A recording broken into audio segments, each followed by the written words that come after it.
بەناوی خۆی گەورە میرەبان سڵاوتان لەبێت. دەوێت بەشداری لە دراوێکی ئەلکترۆنیا بکەیت.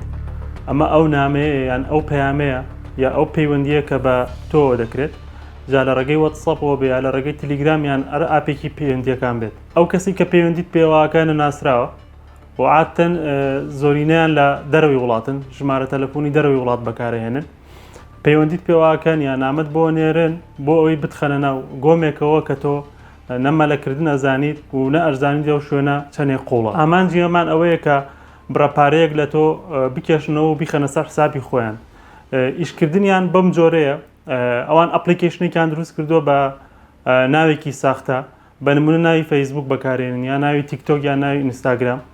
ناوەکەش بەم جۆرەیە ئەڵێن فەیسبوک شۆپ یان تیکتۆک شۆپ یان ئینستاگرام شۆپ بە ناوی ئەوەوە و بە ڕسمی ئەوان و بە لۆگۆی ئەوانەوە تۆ خەنە یاریەکەوە یان ئاپێکەوە کە بە حسابی ئەوەی تۆ وەبەرهێنانی پارەی تیا بکەیت کە هەر لەگەڵ خۆ تۆمارکردن $20 تەیاتێ، واتە تۆ تەنها خۆت تۆمارکەیت $20 تەیاتێ.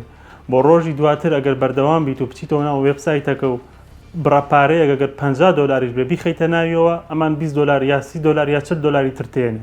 تا 3 ڕۆژ بەم جۆرە ئەوان بەردەوام بن پارایان بە تۆ.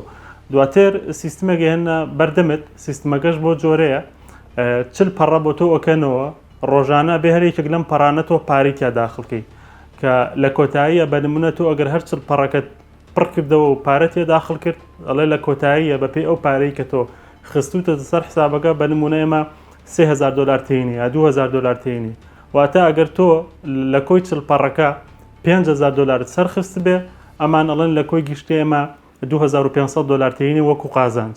بەڵام هەر ئەوەی کە تۆ پارەکانت داخڵ کرد، چەند پەڕەیەکت پڕ کردو یان چەند مەرحەلەیەکت بڕی و پارەکەت یا بە ئەوان تەواو ئەپلیکیشنەکە ئاکوژێنەوە یان دایەخەن و بێکجاری ئەو پارەی کە تۆ داخڵت کردو لە سیستمەکە ئەفەوتێ.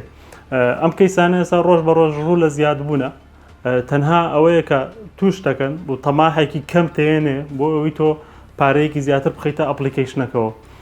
بۆیە زۆر ئاگداری ئەم بابەتە بن.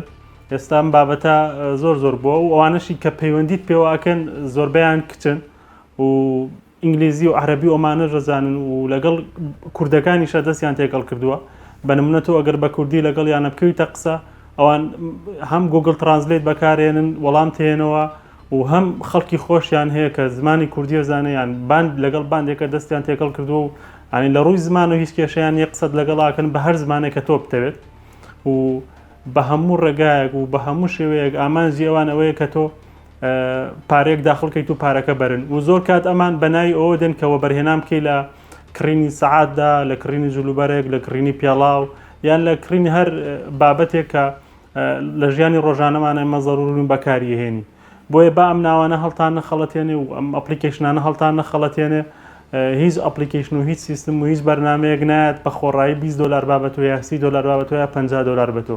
تەنها لە پشت ئەمانەوە کۆمەڵە چاڵێگەیە کە تۆ کەویتە ناوی و ئەو پارەی کە هەت بووە ئەفەوتێت و بە یەکجاری سیستمەکەیانە کوژێتەوە. هیوادارم هەموو لایەک بە دوور بن و کاتێکی خۆش.